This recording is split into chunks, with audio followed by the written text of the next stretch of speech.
चलिए, Panagar PSC coaching में आप सभी का स्वागत है। आज हम पढ़ेंगे विजयनगर साम्राज्य की। तो हिस्ट्री का टॉपिक है मध्य भारत के इतिहास का। इसके बारे में पढ़ेंगे, विजयनगर साम्राज्य के बारे में पढ़ेंगे। तो विजयनगर साम्राज्य ये मध्यकालीन इतिहास का क्या है। जब मध्यकालीन भारत के इतिहास जब चल रहा था ना, उस टाइम का ये पहला हिंदू साम्राज्य था उस टाइमिंग का। क्योंकि एक ही ये साम्राज्य है जिसमें क्या हिंदू लोग क्या थे, साम्राज्य कर रहे थे, राजा राज कर रहे थे। और इसके पर इनके जो समकालीन थे, जो दिल्ली सल्तनत का काल चल रहा था, वो कि इनके समकालीन थे। जो मोहम्मद बिन तुगलक सब इनके जो हरियर और बुक्का नाम ने अभी जो विजयनगर साम्राज्य तो हरियर बुक्का नाम था उनका, जो इनको स्थापना की थी। और एक ये जो समकालीन थे मोहम्मद बिन तुगलक एक आपका दिल्ली सल्तनत काल में थे। तो उस टाइमिंग के उन्हीं के टाइमिंग काल से समकालीन थे दोनों। ये विजयनगर साम्राज्य और तुगलक वंश के समकालीन थे। तो इनको भी जो विजयनगर साम्राज्य को 3-4 भागों में लगभग इसको बांटा गया, 3 से 4 भागों में। उसको मैं बताऊंगा कब से कब तक उसका जो मेन वहाँ के कौन कौन शासक हुए उस वंश के अलग अलग। तो सभी जो 4-5 वंश है वो ना इसी में सम्मिलित होंगे और वो क्या कहलाएंगे, आपका विजयनगर साम्राज्य के अंतर्गत में आएंगे। तो विजयनगर साम्राज्य इसके बारे में बता देता हूँ। ये तुंगभद्रा नदी के किनारे ये बसे हुआ थे। राजधानी इनकी विजयनगर ही थी। ये आपका ये जो कृष्णा नदी की सहायक नदी तुंगभद्रा नदी, उसी के आसपास क्षेत्र में इन लोग क्या किए थे, नदी के तट पर बसे हुआ था विजयनगर साम्राज्य। तो विजयनगर साम्राज्य को मैं बताया 4 राजवंशों द्वारा राज किया जाता था इसको। ठीक है, चलो इसका मैं लिस्ट बना देता हूँ, जो फिर आगे वीडियो इसको कंप्लीट कराता हूँ मैं। तो समझ गए, मोहम्मद बिन तुगलक के समकालीन थे, इसको याद रखना। मोहम्मद बिन तुगलक के क्या थे, उनके समकालीन थे। उनके समकालीन कौन थे, हरियर और बुक्का, ये 2 भाई थे। कौन थे, ये ब्रदर थे दोनों। ये कौन थे, दोनों भाई क्या किए, इन्हीं के द्वारा क्या किया, विजयनगर साम्राज्य की नींव डाली थी। विजय का विजयनगर जीत का शहर, इसको याद रखना। तो चलिए कौन कौन से राजवंश थे इसमें सम्मिलित थे, उसका मैं बताता हूँ। एक राजवंश थे संगम, पहला तो संगम वंश था। ठीक, फिर उसके बाद एक सुलू वंश, फिर तुलु वंश, फिर अरबीडू वंश, ये सम्मिलित थे। इनके काल कितने कब से कब तक थे, तो ये लगभग थे 1336 में। संगम काल पहला जो काल था विजयनगर का, 1336 से 1486। ठीक है, 1486 से फिर 1505, फिर ये था आपका 1505 से आपका आगे क्रम से था। ऐसा नहीं था कि अलग अलग जगह शासन, नहीं ऐसा नहीं था। इनका क्रम वार बता रहा हूँ ना, कौन कौन से राजवंश ने शामिल किया। तो जैसे संगम वंश पहले आए 86 तक रहे, 1486 से 1505 तक ये रहे। तुलु वंश आपका 1505 से 70 तक रहे। फिर अरबीडू वंश ये लगभग 1570 से लेकर 1614 तक। अब इनके संस्थापक का नाम बता देता हूँ, कौन कौन संस्थापक थे, आप लोग को याद होना चाहिए इसको, संस्थापक का नाम। तो इनमें जो हरिहर बुक्का, हरिहर और बुक्का के द्वारा, ये बुक्का एक प्रथम भी है, 2 बुक्का प्रथम है, एक द्वितीय भी बुक्का है, सॉरी हरिहर भी प्रथम है और द्वितीय भी बुक्का है। ऐसे 2 डबल है। तो प्रथम को बस याद रखना, ये दोनों प्रथम थे। नरसिंह सुलू थे, एक नरसिंह और थे यहाँ तुलु वंश में। इसके सामने बस वीर लगा देना तुलु वंश के, बस बाकी हो गया। एक तो तिरुमल थे, कौन थे, तिरुमल थे इसके। समझ गए कौन थे आपका? तिरुमल थे।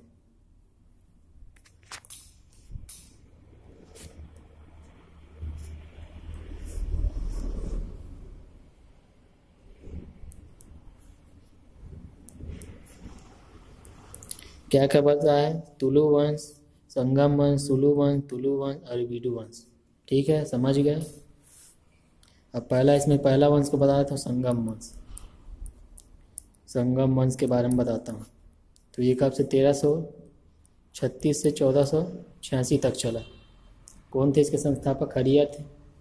हरियर और बुक्का, दो भाई थे दोनों का। पहला शासक कौन बना? पहला जो इन लोगों का शासन जब हुआ ना, प्रथम शासक थे हरियर। हरियर प्रथम। द्वितीय भी था लेकिन प्रथम को याद रखें। 1336 से ये था आपका 1356 तक। देखिए कितने साल, लगभग 20 साल ये शासन किया था। 20 साल लगभग ये शासन किया। कौन? हरियर प्रथम ने। इसकी राजधानी वही जो आपका मैं बताया, राजधानी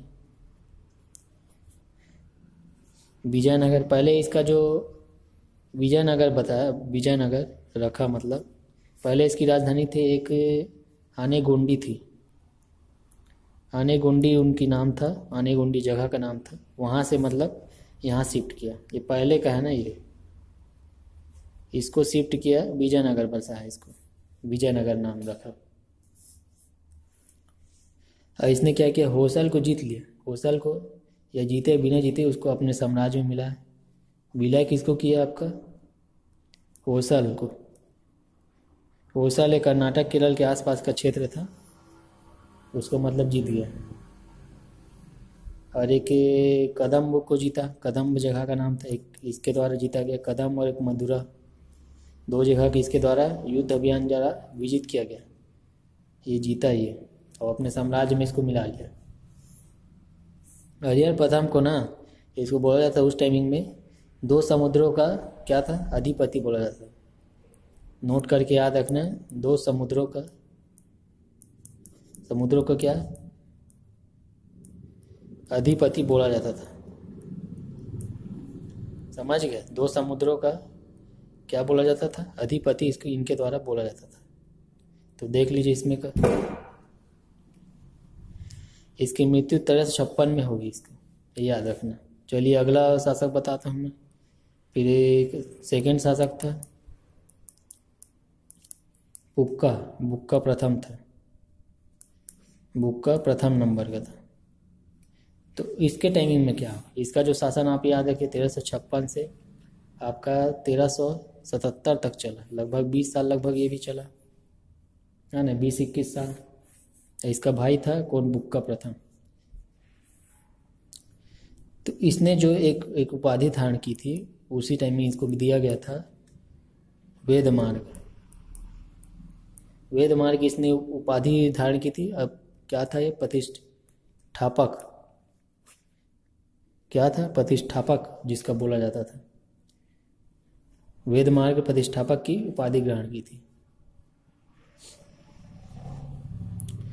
इसने। देखिए जो कृष्णा नदी था को और बमनी राज की भी सीमा रेखा माना। मतलब जो कृष्णा नदी का था, जो आपका देखे होंगे, कृष्णा नदी आपका त्र्यंबकेश्वर या यहाँ से निकलती है, आपका महाराष्ट्र से निकलती है। तो वहाँ से जब निकलती है तो उसी को ना क्या किया इसने, जो उत्तर का हिस्सा बहमनी साम्राज्य का था, अभी आगे बताऊंगा बहमनी राज्य का, उसके अलग से वीडियो उसमें बताऊंगा। बहमनी राज्य था और नीचे का जो दक्षिण वाला इलाका था वो आपका कृष्णा नदी का, सॉरी विजयनगर का था। तो इसको कृष्णा नदी को क्या किया? इसमें सीमा रेखा माना। सीमा रेखा किस माना? इसके द्वारा माना गया, दो लोगों के द्वारा इसमें। ये क्या किया? मदुरई को अपने राज्य में मिला लिया। मदुरई को क्या किया? अपने राज्य क्षेत्र में, अपने जो राज्य था उसमें कवर कर लिया। मदुरई आपका यहाँ पास है, मेरे ख्याल से तमिलनाडु के आसपास या केरल के आसपास इसमें शामिल है, नीचे दक्षिण वाले इलाके में। और 1774 में क्या किया? सॉरी 1374 में अपना दूत मंडल भेजा। दूत भेजा कहाँ? दूत को भेजा कहाँ? चीन में भेजा। चीन में जाके अपने दूत को भेजा, चीन को अपने विस्तार करने के लिए या कुछ जानकारी उसको सीखने उखने के लिए कहाँ भेजा था? चीन में भेजा उसको। और इसको जो ना 3 समुद्रों का अधिपति बोला जाता था, क्योंकि इसको मदुरई के जब दक्षिण तमिलनाडु वाले क्षेत्र को जीता ना, तो इसको नोट करके याद रखना, हरिहर को 2 समुद्रों का अधिपति बोला जाता था। और इसको याद रखना 3 समुद्रों का अधिपति, 3 समुद्रों का क्या? अधिपति बोला जाता था। इसको याद रखना, ठीक है। चलिए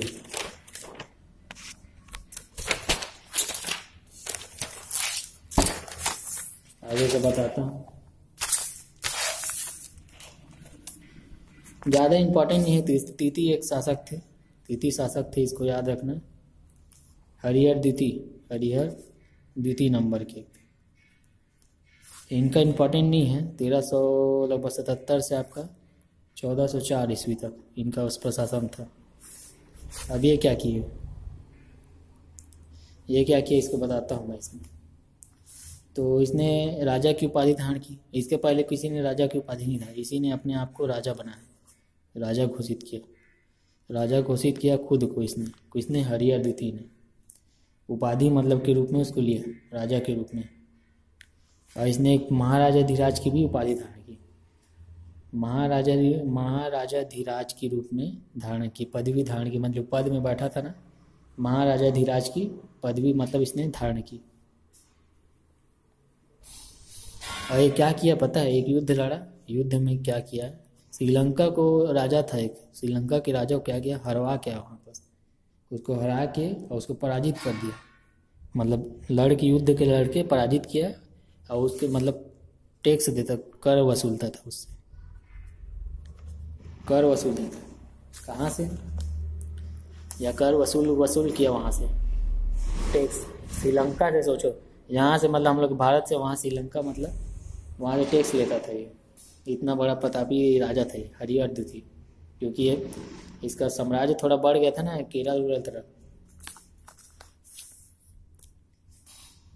इसमें जो एक मतलब विद्वानों के जो इसमें संरक्षण जो इसमें देता था ना उस टाइमिंग में, मेरे को याद नहीं आ रहा अभी, तो विद्वानों लोग को संरक्षण देता था। इसका बस याद रखना।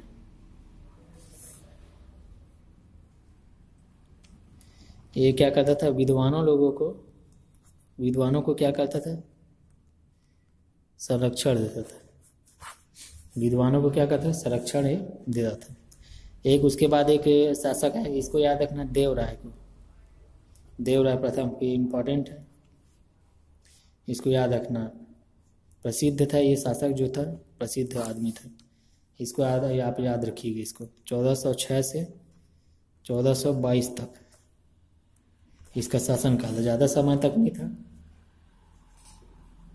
इसी के देवराय के शासनकाल में क्या हुआ जान रहे हो? इसमें यूरोपीय यात्री एक आया, यूरोप का एक आदमी आया, यात्री आया था, यात्रा कर रहा था, यात्री आया। वो कहाँ से आया? इटली से आया था, वो भारत आया। इसको याद रखना। निकोलो कोंटी आया एक, उसका नाम था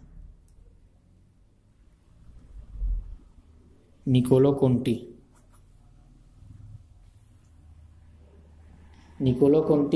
कहाँ भारत आया? ये कहाँ का था? ब्रिटेन का। कहाँ था का? ब्रिटेन का आदमी था ये, और इटली का। वो भी कहाँ का? इटली का था। वो कहाँ आया आपका? भारत आया। समझे? मजबूर हूँ इसमें का, ठीक है। इसको याद रखना आप लोग। एक तेलुगु कवि था एक, इसी के दरबार में एक तेलुगु कवि भी था, जो क्या कर रहा था? रहता था इसके दरबार में। उसको हमेशा के लिए मतलब उसको परमानेंट एक कर रख लिया था अपने दरबार में, और प्रसिद्ध था वो भी। उसका नाम था श्रीनाथ, नाम था उसका। क्या नाम था? श्रीनाथ। तेलुगु कवि था, श्रीनाथ नाम था उसका। उसके दरबारी था, दरबार में रहता था वो। इसने क्या किया पता है? ये अपनी इसकी पुत्री थी, इसकी पुत्री का विवाह किससे हुआ? फिरोज शाह तुगलक से, जो आपका दिल्ली सल्तनत के फिरोज शाह तुगलक, दिल्ली सल्तनत कालीन में जब वो तुगलक वंश चला ना, उन्हीं का एक फिरोज शाह नाम का व्यक्ति शासक था।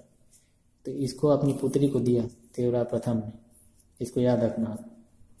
चलिए, ये हो गया एक देवराय द्वितीय का नाम रखते हैं। प्रथम था, एक द्वितीय, दो याद रखिए आप। ये 1422 से आपका लगभग 1446 तक था, ज़्यादा समय 20-22 साल लगभग हुआ था इसका नाम। इसको एक अलग नाम था कि इमाडी नाम का भी इसको जाना था, इमाडी देवराय के नाम से जाना जाता है। इसको याद रखना, पहले को नहीं, इमाडी देवराय, इसको इमाडी देवराय, कंफ्यूज नहीं होना कि इसको बोला जा रहा है, इमाडी देवराय बोला जाता था। ठीक है। इसके और इसके दरबार में एक आदमी है, फारसी व्यक्ति आया, एक अब्दुल रज्जाक नाम का, फरिश्ता बोलते हैं उसको, अब्दुल रज्जाक को क्या बोलते हैं? फरिश्ता बोला जाता है। तो इमाडी देवराय किसी देवराय द्वितीय के शासनकाल में एक कौन है? अब्दुल रज्जाक। अब्दुल रज्जाक आया, कहाँ से आया आपका? वहाँ से आया, फारसी से, फारसी व्यक्ति था, फारस ईरान से आया था, ईरानी व्यक्ति था, इसको फरिश्ता भी बोला जाता था। इसके दरबार में कदम रखा। इसके दरबार में कौन है? ये ब्रिटेन का है, इटली का आदमी है, ब्रिटेन, ये निकोलो कोंटी है, देवराय प्रथम के मतलब शासनकाल में। देवराय द्वितीय के शासनकाल में आया कौन है? अब्दुल रज्जाक है। ये कौन थे? फारसी ईरानी व्यक्ति था, ईरान का था, इसको याद रखना। एक था इसमें ब्रिटेन का था। ठीक है, इसको याद रखना।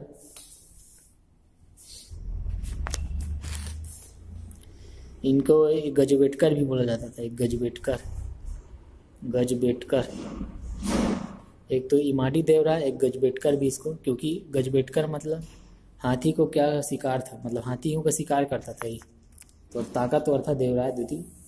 तो हाथी लोग को भी मार देता था, मतलब उनको पराजित कर देता, इतना शक्तिशाली था, इतना ताकतवर था, अपने वश में कर लेता था उसको। एक अंतिम शासक था इसी के काल में, संगम काल में, विरूपाक्ष द्वितीय एक नाम का था। कौन था? विरूपाक्ष द्वितीय के नाम के एक व्यक्ति था। तो इसने क्या किया? 1465 से 1485 ईस्वी तक,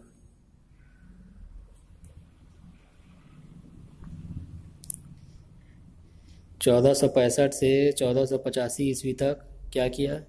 ये देखिए, इसमें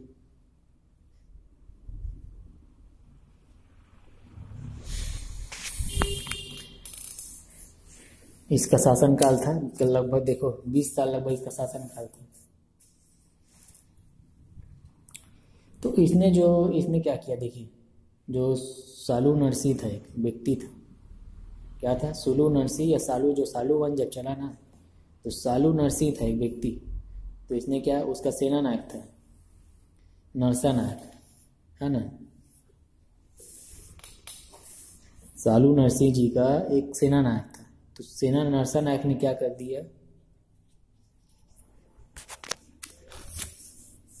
देखिए, बताता हूं इसमें। सालू नरसी था एक, सालू नरसी व्यक्ति था। तो सालू नरसी व्यक्ति था ना, तो इसी का एक सेनापति था। अभी इसके शासक का पढ़ रहा हूँ, अभी विरूपाक्ष द्वितीय के शासनकाल में। तो इसका जो सेनापति था, यहाँ क्या किया इसमें? इसका नरसा नायक था, नरसा नायक व्यक्ति जगह उसका सेनापति का नाम था। तो इसने, नरसा नायक ने किसकी हत्या कर दी? जो, रुकिए बताता हूँ इसमें, जो इसका मेरे को याद नहीं आ रहा है, ये शायद इसी का ही, विरूपाक्ष द्वितीय को ही हत्या कर दी नरसा नायक, इसका सेनापति। ठीक बोल रहा हूँ। इसका जो विरूपाक्ष द्वितीय का हत्या करके फिर ये क्या किया? सालू नरसिंह ये आपका अगला मतलब सुलू वंश की मतलब स्थापना की, सालू वंश की स्थापना की। इसको सुलू भी बोला जाता है, सुलू वंश। तो सुलू बोलने में थोड़ा अच्छा लगा, सालू थोड़ा बोलने में कठिनाई हो रही। सुलू वंश समझिए, सुलू वंश की क्या स्थापना की, उसको हरवा के मतलब मार के, उसको हत्या करके। ठीक है, इसको याद रखना। तो अगला वंश है आपका सालू वंश या सुलू वंश। सुलू वंश इसको भी बोला जाता है, इसमें कन्फ्यूजन है, लेकिन मैं सुलू वंश बोलूँगा, लेकिन आप समझ जाइएगा। इसके संस्थापक स्वयं थे जो आपका सालू नरसिंह जी थे ही इनके क्या थे, संस्थापक थे इस वंश का। इनमें ज़्यादा कोई वो नहीं है, इसमें एक प्रसिद्ध व्यक्ति थे, प्रसिद्ध शासक था। कौन था? एक व्यक्ति था, इमाडी नरसिंह था। कौन था इमाडी नरसिंह व्यक्ति था? यही प्रतापी था, इस वंश का शासक था। तो इसकी जो हत्या कौन की? इसकी जो हत्या बोल रहे हो, जो प्रसिद्ध इमाडी नरसिंह की, एक नरसा नायक अभी जो बताया ना, उसी का पुत्र था वीर नरसिंह, तो उसी ने हत्या कर दी। एक नया राजवंश बना दिया उसने, दिमाग लगा दिया। इसको मतलब क्या किया, अभी नरसा नायक का एक उसका बेटा था, उसके बेटा ने वीर नरसिंह नाम था जिसका, उसने क्या किया, एक इमाडी नरसिंह नाम का प्रसिद्ध शासक था, इसकी हत्या कर दी। इस इमाडी नरसिंह की हत्या कर दी। इसने किया आपका वीर नरसिंह ने हत्या करके अब फिर इसने खुद अपना एक तुलु वंश बनाया। क्या बनाया? तुलु वंश की फिर स्थापना की। बाकी इसमें इम्पोर्टेंट नहीं है। तुलु वंश स्थापना की, और इसको जो वीर नरसिंह था इसको क्या बोला जाना, बाला पहाड़, एक उपाधि के रूप में बाला पहाड़ द्वितीय नंबर का। पहला किसी और को मिल चुका था, द्वितीय बाला पहाड़ बोला गया इसको। समझ गए? अब चलिए तुलु वंश के बारे में बताता हूँ।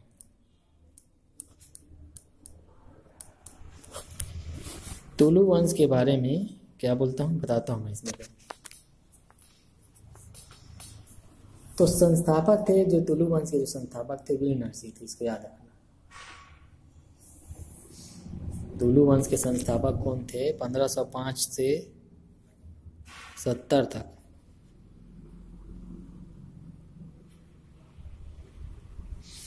1505 से कब तक था? 70 तक था इसका संस्था, मतलब शासनकाल चला तुलु वंश का। इसको मैं बता चुका हूँ पहले भी अभी वीडियो में। वीर नरसिंह इसके संस्थापक थे। कौन थे? वीर नरसिंह संस्थापक थे, इसको मैं बताऊँ अभी। तो संस्थापक थे, इसमें एक व्यक्ति को बस याद रखना, कृष्ण देव राय को। बस एक प्रसिद्ध इनमें एक शासक हुए उस टाइमिंग में, इसको याद रखना, ये इम्पोर्टेंट है क्योंकि इसको पेपर में कई बार पूछ चुका है। कृष्ण देव राय मेंस में भी आता है इसको, ताकि ये प्रतापी शासक था ये उस टाइमिंग में। तो इसका जो ज़्यादा साल नहीं जिए, मतलब ज़्यादा साल इसमें इस्तेमाल नहीं किया, 29 ईस्वी तक ही इस्तेमाल किया, 1509 से 29 तक, लगभग देखो 20 साल ही बस शासन किया। तो पूरे विजयनगर साम्राज्य का सबसे प्रतापी शासक यही था, पूरे विजयनगर का, पूरे एक वंश का नहीं बता रहा हूँ, साम्राज्य का, विजयनगर जो साम्राज्य का सबसे प्रतापी शासक था। क्या था? प्रतापी। कौन था? प्रतापी शासक था, समझे?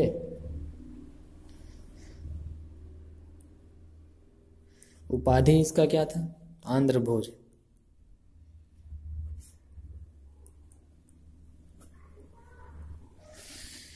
उपाधि इसको क्या मिली थी? आंध्र भोज की इसकी उपाधि मिली थी। किसकी उपाधि मिली थी? आंध्र भोज की इसको क्या मिली थी? उपाधि मिली थी इसको, तुलु वंश का जो। समझ गए? आंध्र भोज की इसको याद रखना, उपाधि के रूप में इसको याद रखना। आंध्र भोज की उपाधि इसने प्राप्त की थी, इसको कहा जाता था, अलग से उनको बोला जाता था। एक इसने यवन राज की भी उपाधि धारी थी। एक दूसरा एक लिख लीजिए, और यवन राज की, यवन राज स्थापनाचार्य इसको बोला जाता था, स्थापनाचार्य बोला जाता था इसको आपका कृष्ण देव राय को। इसके समय एक यात्री आया। कौन आया? आपका एक पुर्तगाली यात्री आया। पुर्तगाली जिनका नाम था डोमिंगो पास,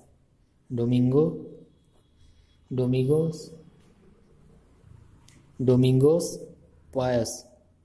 क्या था? एक पुर्तगाली यात्री। क्या है आपका? पुर्तगाल से संबंधित था, पुर्तगाल देश से आया था, इसलिए डोमिंगो पायस पुर्तगाली था, कहलाया है। और ये जो क्या कौन था पता है? ये डोमिंगो पायस आपका जो पुर्तगाली गवर्नर था, जो आपको उस टाइमिंग में जो ब्रिटिशर्स लोग भी आ चुके थे, अल्बुकर्क, वो अल्बुकर्क भी उसी टाइमिंग में आया था, एक गवर्नर बन के आया था भारत में गवर्नर बन के आया था अल्बुकर्क, उसी का मित्र था, ये दोस्त था। क्या था? ये दोस्त था डोमिंगो पास। इसको मैं कई वीडियो में चर्चा किया, एक वीडियो में, उसमें देख लेना आप। इसने एक शहर भी बसाया था उस टाइमिंग में, नागलपुर शहर इसने क्या किया? बसाया था। किसके द्वारा आपका? इसी के द्वारा, कृष्णदेवराय के शासनकाल में। ये इम्पोर्टेंट है, कृष्णदेवराय, भले संस्थापक कोई और है, लेकिन प्रसिद्ध को इसको याद रखना है, पेपर में इसको पूछता है। और कृष्णदेवराय खुद एक कवि था, इसको याद रखना, खुद कवि था। इसकी 2 रचनाएं थी कृष्ण की। देवराय की रचनाएं बताता हूँ। इसने 2 रचनाएं लिखी थी। इसकी रचनाएं, कृष्णदेवराय की रचनाएं। पहला इसका जो रचना था, एक जम्बूवती नाम का एक रचना लिखा था। एक था अमुक्त माल्यद, ये तेलुगु था। ये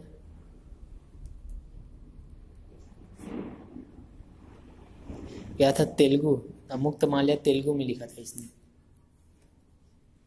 और ये संस्कृत में था। ये जाम्बुवती कल्याण इसका पूरा नाम था, जो रचना का।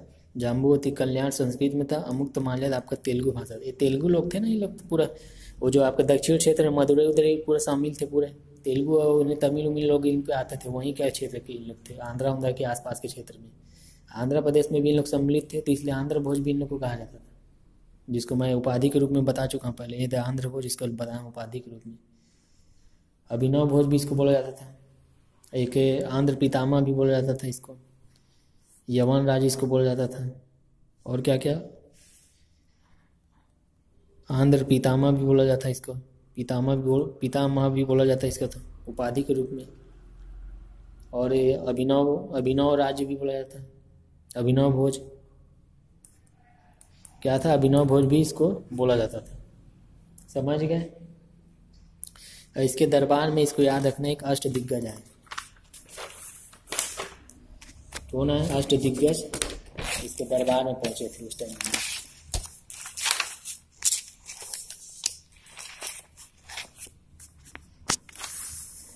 देखिए, चलिए मैं बताता हूँ अष्टदिग्गज में कौन कौन शामिल थे।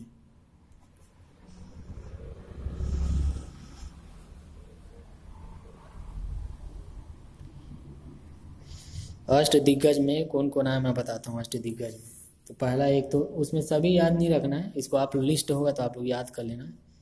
एक तो मेन को बता दो, आप लोग लिस्ट किसी की कहीं नेट उट से आप लोग निकाल लेना। अल्लसानी एक नाम था, पेद्दल जिसको बोला जाता है, अल्लसानी पेद्दल एक नाम था। तो ये इसकी रचना थी एक हरिकथा सार की इसकी रचना की थी। इसको ना, जो इसी को तेलुगु कविता का क्या बोल पितामह बोला जाता था, पितामह बोला जाता था तेलुगु कविता के लिए। तेलुगु कविता के लिए, कविता मतलब लिखने के लिए इसको पितामह थे। तेलुगु कविता के पितामह कौन थे? अल्लसानी पेद्दल, इनको याद रखना। हरिकथा सार इनकी एक रचना है।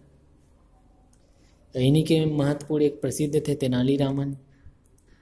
आप देखे होंगे टीवी सीरियल में, आपका जो नाटक कार्टून चैनल में आपका तेनालीरामन का एक आता है, उसका जो कार्टून टाइप का भी आता है। इनकी एक रचना थी पांडुरंग महात्मा। क्या था? पांडुरंग महात्मा एक क्या है इनकी रचना है, तेनालीरामन कृष्ण की। ठीक है, इसको याद रखिएगा आप लोग, इसको याद रखिएगा। इसने युद्ध जब लड़ा ना, युद्ध का इसका बता देता हूँ युद्ध में क्या क्या हुआ। जब युद्ध लड़ा था इसमें, एक ने उड़ीसा के शासक थे प्रताप रुद्र, इन्हीं के समकालीन थे प्रताप रुद्र, उड़ीसा के थे। इनको क्या किया, 4 बार इसने हरवाया। कितने बार? 4 बार इसको हरवाया, इसको याद रखना, कृष्णदेवराय ने। और जो बहमनी राज्य था, जो ऊपर में था महाराष्ट्र के, बहमनी राज्य को पूरी तरीके से जीत लिया, मतलब पूरे रूप में पूरी तरह से क्या है, उसको जीत लिया, उसको जीत हासिल कर लिया उस पर, बहमनी राज्य को। आपका महाराष्ट्र क्षेत्र में जो दक्कन का क्षेत्र था उसमें फैला हुआ था, उसको पूरा जीत लिया इसने। इसने मंदिर भी बनवाए कई सारे, उसमें से एक मंदिर का बता रहा हूँ, हजारा देवी मंदिर में इसका हजारा देवी मंदिर एक बनवाया। एक आपका इसने मंदिर बनवाया था विठ्ठल स्वामी का मंदिर बनवाया था। इसका मंदिर बनवाया था, विठ्ठल स्वामी जी का क्या बनवाया था, ये क्या किया था, विठ्ठल स्वामी का मंदिर भी बनवाया था इसके द्वारा। समझ गए इसमें का, दोनों का मंदिर ये बनवाया इसके द्वारा। और बाबर ने ही तुजू के बाबरी,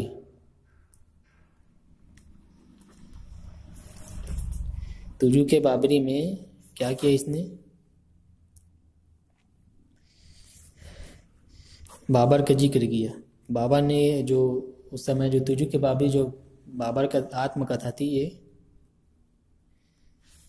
तो बाबा ने अपने तुजू के बाबरी में क्या लिखा, कृष्णदेवराय को प्रतापी शासक बताया उसने, शक्तिशाली मतलब सर्वाधिक, कहाँ का, भारत का, पूरे भारत का सर्वाधिक शक्तिशाली किसको बोला, बाबर ने खुद बोला। और सोचो बाबर से कई लोग हार रहे थे, तभी तो देखिए बाबर यहाँ नीचे नहीं आ पाया, है ना, एकदम प्रतापी शासक था कृष्णदेवराय। एक है आपका सदाशिव को याद रखना, इसी के टाइम में तालीकोटा का युद्ध हुआ था, इसको बस याद रखना। तालीकोटा का युद्ध ये आपका 1565 में हुआ था। ये आपका राक्षसी तंगड़ी युद्ध बोला जाता है, राक्षसी तंगड़ी युद्ध भी इसको कहा जाता है। इसको विजयनगर, इसमें क्या हुआ, विजयनगर पराजित हो गए, हार गए इसमें विजयनगर में। और इसमें जो बीदर उधर इसके सब संयुक्त थे इसमें, ठीक है, आप लोग देख लीजिए। चलिए, वीडियो देखने के लिए आप सभी का धन्यवाद, क्योंकि इसमें आप लोग देख लीजिए इसका तालीकोटा की युद्ध को।